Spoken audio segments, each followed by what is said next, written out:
Bismillahirrahmanirrahim. Assalamualaikum warahmatullahi wabarakatuh.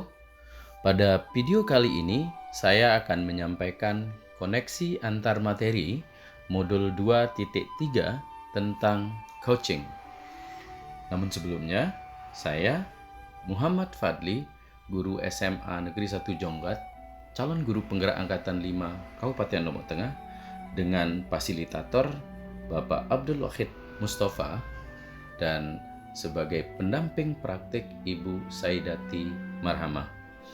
Sebelum lebih jauh membahas tentang coaching dalam koneksi antar materi, saya menyampaikan pengertian coaching dari beberapa ahli.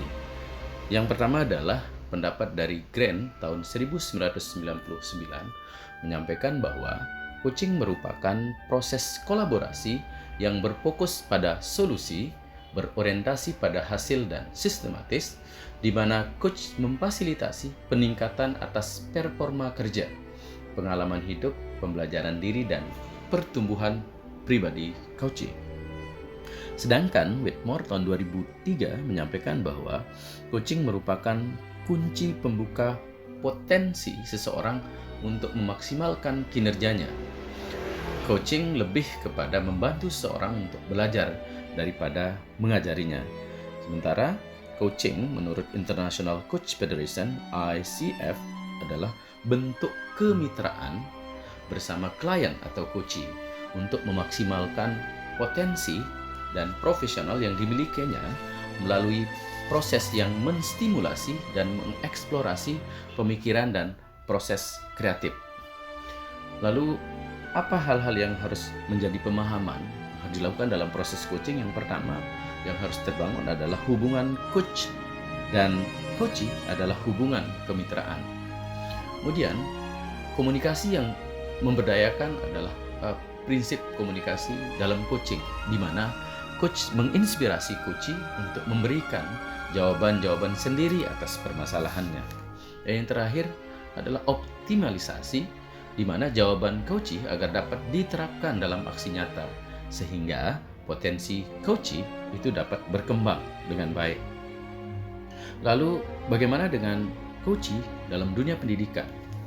Dalam konteks pendidikan, coaching menjadi salah satu proses yang sangat penting dilakukan di sekolah, karena melalui proses coaching dapat menuntun kemerdekaan belajar murid untuk mengeksplorasi dirinya guna mencapai tujuan pembelajaran dan memaksimalkan potensinya. Lalu, apa peran guru dalam proses coaching di sekolah? Jadi peran guru sebagai coach di sekolah, jadi sebagai pendidik, guru harus memiliki keterampilan coaching sehingga dapat mengarahkan anak didiknya untuk menemukan jati diri dan melejitkan potensi dirinya. Dalam proses coaching, murid diberikan kebebasan, namun pendidik sebagai pamong memberikan tuntunan dan arahan agar murid lebih terarah. Dan melalui proses coaching ini, guru dapat membantu murid mencapai tujuannya, yaitu kemerdekaan dalam belajar. Lalu, apa jenis kompetensi yang harus dimiliki? Jadi setidaknya ada 4 kompetensi dasar bagi seorang coach.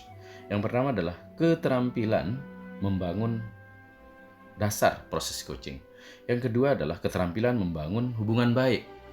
Dan yang ketiga adalah keterampilan berkomunikasi. Dan yang keempat adalah keterampilan memfasilitasi pembelajaran. Namun harus kita pahami bahwa ada perbedaan antara coaching, konseling, dan mentoring, di mana coaching mendorong coachee untuk menyelesaikan masalah sendiri. Sedangkan kalau mentoring adalah membagikan pengalamannya untuk membantu mentee atau yang dimentori untuk mengembangkan dirinya. Sedangkan kalau konseling itu adalah proses membantu klien memecahkan masalahnya. Setidaknya ada 4 unsur mendasari prinsip komunikasi yang utama yang memberdayakan dalam proses coaching. Yang pertama adalah hubungan saling mempercayai. Kemudian yang kedua adalah menggunakan data yang benar. Yang ketiga adalah bertujuan menuntun para pihak untuk optimalisasi potensi.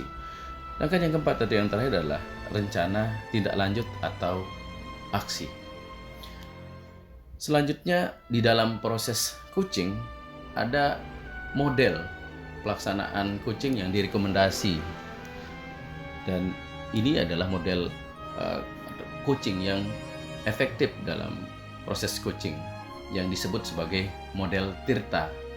TIRTA itu adalah kepanjangan dari tujuan, I adalah identifikasi, R adalah rencana aksi, dan T adalah tanggung jawab. Di mana dalam model TIRTA ini ada tahapan-tahapan, setidaknya ada 4 tahapan. Yang pertama adalah penjabaran tentang tujuan utama dalam menggali proses coaching, menggali apa informasi-informasi permasalahan-permasalahan yang dia hadapi oleh coach, dan mengajukan pertanyaan-pertanyaan utama.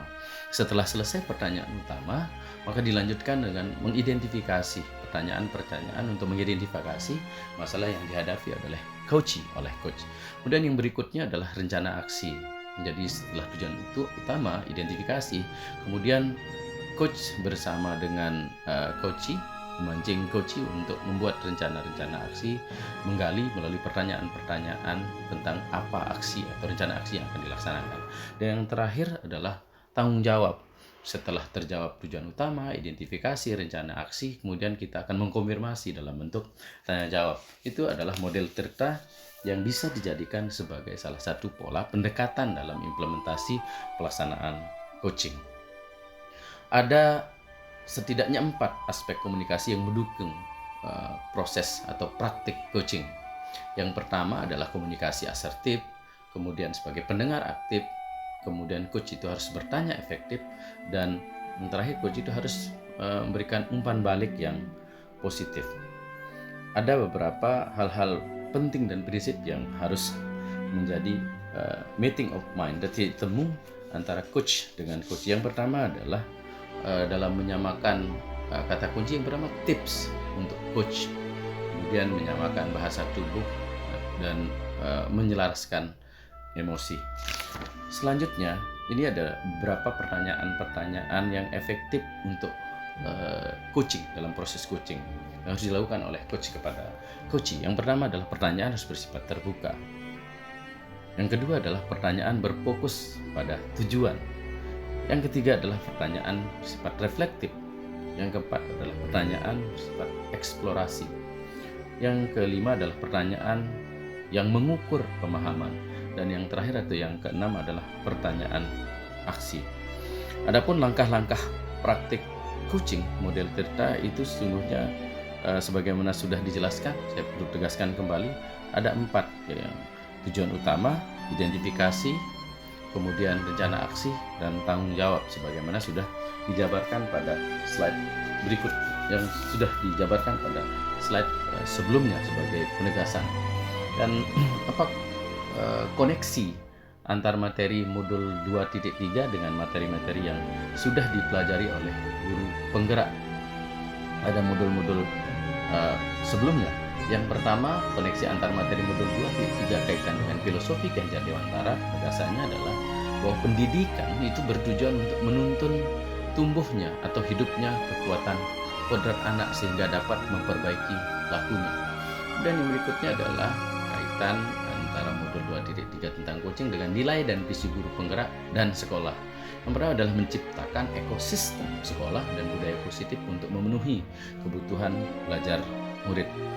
Kemudian kaitan modul 2.3 tentang coaching dengan pembelajaran yang berpihak pada murid ada setidaknya 3 item. Yang pertama adalah pembelajaran diferensiasi, yang kedua adalah pembelajaran sosial emosional, yang ketiga adalah coaching. Lalu apa kaitan coaching dengan merdeka belajar? Kita berharap bahwa melalui pembelajaran yang berpihak pada murid dan coaching yang dilakukan guru akan dapat mewujudkan murid yang merdeka dan berkembang sesuai dengan potensi dirinya.